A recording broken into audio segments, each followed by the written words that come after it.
नमस्कार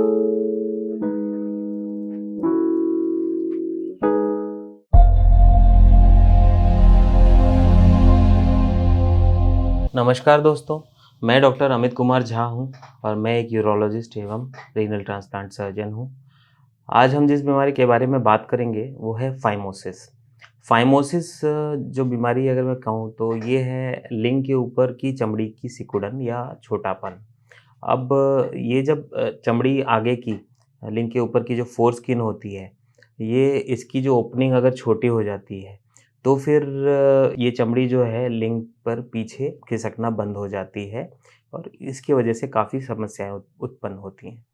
इस बीमारी के बारे में हालाँ तो काफ़ी सारी जानकारी ऑलरेडी अवेलेबल है, लेकिन यहाँ मैं कुछ सिंपल लैंग्वेज में इन तथ्यों को सामने लाना चाहूँगा। फाइमोसिस के लक्षणों और कारणों की अगर हम बात करें, तो कारणों में ज़्यादातर केसेज़ में बच्चों में जो है, ये जन्मजात रूप से मौजूद होता है और जन्मजात रूप से मौजूद यानी कि फोरस्किन हमारी पेनिस को कवर करती है, कई बार थोड़ी छोटी भी होती है और शिशुओं में जैसे-जैसे शरीर की अन्य अंगों में वृद्धि होती है, वैसे ही पेनिस का आकार भी जब बढ़ता है धीरे-धीरे, तो ये टाइप का जो कंजेनाइटल फाइमोसिस है, फिजियोलॉजिकल फाइमोसिस है जिसे हम कहते हैं, ये अपने आप भी ठीक हो जाता है।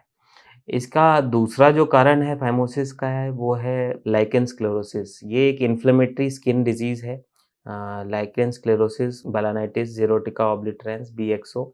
ये एक चमड़ी की बीमारी है, जो कि पेनिस के फोरस्किन में जब हो जाती है, तो इससे भी कारिंग वगैरह से ये फोरस्किन जो है, इसकी ओपनिंग छोटी हो जाती है और फाइमोसिस हो जाती है। दूसरा, अगर किसी भी वजह से फोरस्किन में चोट लग गई है, इंटरकोर्स के दौरान या और किसी भी वजह से, तो चोट लगने के बाद एक बार जो घाव भरना शुरू होता है, तो उस समय भी ये घाव भरने के बाद सिकुड़ जाता है और उससे भी फाइमोसिस हो सकती है। इसके अलावा स्पेशली डायबिटीज़ के मरीज़ों में अगर आपको फोरस्किन पे बार-बार संक्रमण या इन्फेक्शन हो रहा है, तो फिर इसके वजह से भी कई बार फाइमोसिस आपको हो सकती है।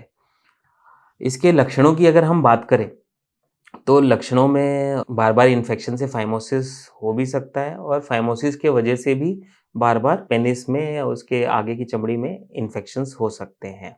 ऐसे इन्फेक्शंस जनरली सेक्सुअली एक्टिव लोगों में ज़्यादा कॉमन है, डायबिटीज़ के मरीज़ों में ज़्यादा कॉमन है और ऐसा इसलिए होता है क्योंकि फोरस्किन पीछे नहीं जाता है, तो उसकी हाइजीन को मेंटेन करना, पेनिस की हाइजीन को मेंटेन कर पाना थोड़ा मुश्किल हो जाता है। अब ऐसे में मरीज़ों को पेनिस के आगे की चमड़ी में लालपन, दर्द, छोटे-छोटे क्रैक्स, इस तरह का प्रॉब्लम्स या कुछ पस डिस्चार्ज, इस तरह की प्रॉब्लम्स फाइमोसिस की वजह से हो सकती है, जिसको हम बेलानोपोस्टाइटिस या बालानाइटिस कहते हैं। इसके अलावा छोटे बच्चों में देखा है कि जब फाइमोसिस की बीमारी होती है, फोरस्किन की ओपनिंग बहुत छोटी होती है, तो उनमें पेशाब करने के दौरान जो है पेनिस का अगला हिस्सा फूलने लगता है। ऐसा इसलिए होता है क्योंकि यूरिन जो है ये फोरस्किन और पेनिस का जो ग्लांस एरिया है, टॉप का एरिया है, उसके बीच में भरने लगता है क्योंकि उसको बाहर निकलने की जगह नहीं मिल पाती, फोरस्किन की ओपनिंग छोटी होने के कारण। तो ये भी एक प्रेज़ेंटेशन है, बच्चों में इस तरह से भी फाइमोसिस प्रेज़ेंट करता है। इसके अलावा आइए हम बात करते हैं कि फाइमोसिस की ट्रीटमेंट कैसे होती है। फाइमोसिस की ट्रीटमेंट की अगर मैं बात करूँ तो अगर ये किसी इन्फ्लेमेटरी स्किन डिज़ीज़ वगैरह की वजह से है, लाइकेन स्क्लेरोसिस, बालानाइटिस इरोटिका ओब्लिटरेंस की वजह से है और उसका बहुत ही माइल्ड या शुरुआती स्टेज में पता चल गया है, तो फिर ऐसे केसेज़ में कॉर्टिकोस्टेरॉइड क्रीम होती हैं। स्टेरॉइड क्रीम्स के माध्यम से भी क्रीम को वहाँ पेनिस के टॉप पे अप्लाई किया जाता है, लगभग 3 से 4 हफ्ते तक अप्लाई किया जाता है और इसके एप्लीकेशन से भी माइल्ड वैराइटीज़ ऑफ फाइमोसिस जो है ये ट्रीट की जा सकती हैं। अब क्योंकि ये क्रीम जो है हम टॉपिकली अप्लाई कर रहे हैं, स्किन के ऊपर ऊपर से लगा रहे हैं, तो फिर इसके जो हैं ओरली जो टैबलेट स्टेरॉइड की लेते हैं, उसमें जो साइड इफ़ेक्ट होते हैं वो इस क्रीम में नहीं देखने को मिलते हैं, तो काफ़ी सेफ़ ट्रीटमेंट ये होता है।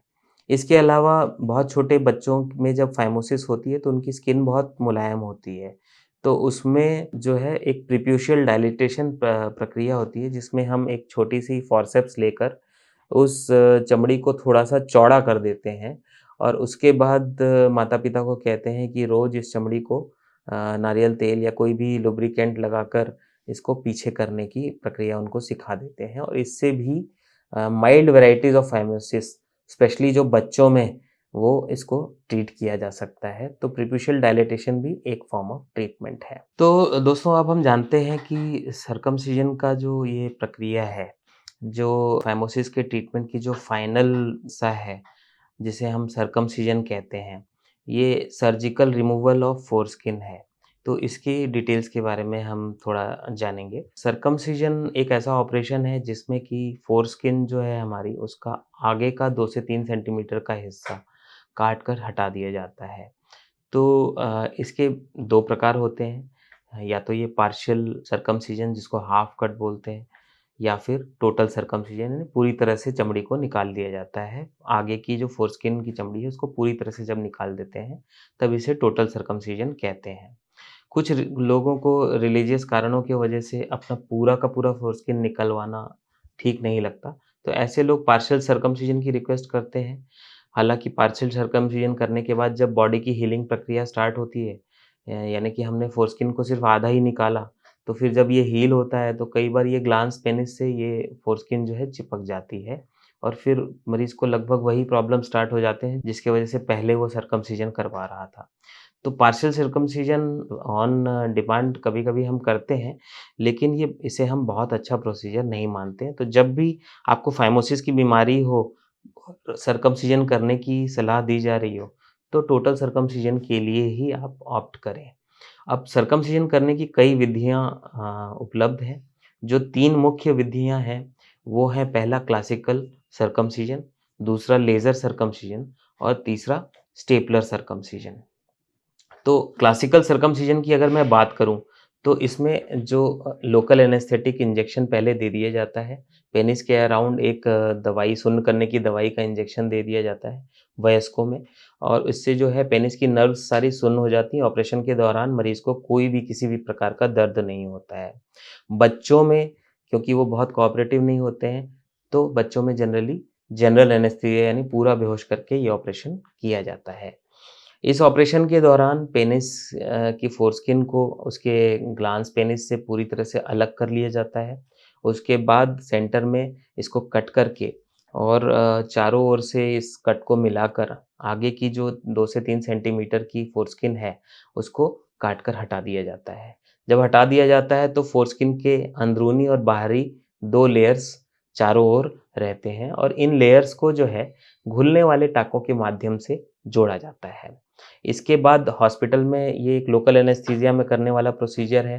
हॉस्पिटल में लगभग आप 2 से 3 घंटे तक रहते हैं। इस ऑपरेशन के लिए आपको कोई भूखा रहने की ज़रूरत नहीं होती है, ये एक डे केयर प्रोसीजर है। इसमें 1 से 2 बार ड्रेसिंग करनी होती है, उसके बाद ज़्यादा ड्रेसिंग वगैरह की भी ज़रूरत नहीं होती है। तो ये बहुत ही सिंपल प्रोसीजर है। थोड़ा-सा ऑपरेशन के बाद पेन होना स्वाभाविक है, तो पेन होता है, थोड़ी-सी आपकी चाल बदल जाती है, इसलिए हम एडवाइस करते हैं कि 5 से 7 दिन आप घर पे रेस्ट करें और उसके बाद जब पेन-वेन अच्छी तरह से कम हो जाए, तब फिर आप अपने स्कूल, कॉलेज, ऑफ़िस जहाँ भी है वो जॉइन कर सकते हैं। यहाँ मैं बता दूँ कि अपने पेन किलर्स को टाइम पे लेना बहुत ज़्यादा ज़रूरी है। जब आप पेन किलर्स को टाइम पे नहीं लेते और पेन होने का इंतज़ार करते हैं, तो पेन साइकिल जब एक बार स्टार्ट हो जाता है, तो फिर पेन किलर उतने इफ़ेक्टिव नहीं रह जाते हैं। तो ये था क्लासिकल सर्कमसिजन के बारे में। अब आइए जानते हैं कि लेज़र सर्कमसिजन क्या होता है। तो ये फोरस्क्रीन को काटने की विधि, जब हम इस कैंची सीज़र से इसको काटते हैं, तो इसको क्लासिकल कह दिया जाता है। जब इसी फोरस्क्रीन को लेज़र के द्वारा काटा जाता है, तब इसे लेज़र सर्कमसिजन कह दिया जाता है। 3 प्रकार के लेज़र होते हैं, CO2 लेज़र, डायोड लेज़र और होल्मियम YAG लेज़र। तो ये जो है फाइबर के माध्यम से एक एनर्जी डिलीवर करते हैं और उस एनर्जी के द्वारा ये फोरस्क्रीन को काट दिया जाता है। तो किसी भी टाइप से के लेज़र से करो ऑपरेशन जो है इसका बहुत ज़्यादा रिज़ल्ट्स में कोई फ़र्क देखने को नहीं मिलता। बहुत से लोग ऐसा सोचते हैं कि अगर हमने लेज़र सर्कमसिजन करा लिया है तो इसमें हमें टाँके लगाने की ज़रूरत नहीं पड़ेगी, स्टिचलेस है, ब्लडलेस है, ऐसा-वैसा।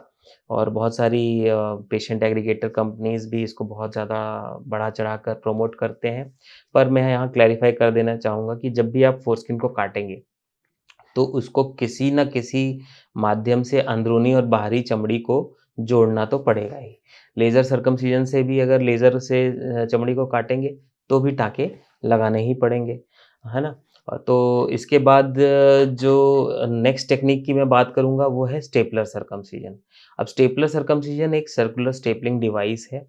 ये पेनिस के फोरस्किन पे अप्लाई हो जाती है और इसको जब हम अप्लाई करते हैं तो गोलाकार में, गोलाई में ये आगे की चमड़ी को काट कर हटा भी देता है और उसके साथ-साथ ही एक स्टेपलर की पिन्स और सिलिकॉन रिंग के माध्यम से इन चमड़ियों को उसी वक़्त जोड़ भी देता है।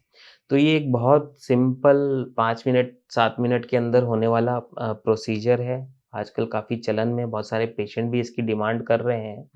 हालाँकि ये मैं क्लैरिफ़ाई कर देना चाहूँगा कि जितने भी सर्कमसिजन के प्रोसीजर हैं, चाहे वो क्लासिकल हो, लेज़र हो या स्टेपलर हो, इनकी रिकवरी में या फाइनल अपीयरेंस में या कॉम्प्लिकेशन रेट में कोई बहुत ज़्यादा फ़र्क नहीं है। सभी मेथड्स के जो रिज़ल्ट्स हैं लगभग-लगभग बराबर ही हैं।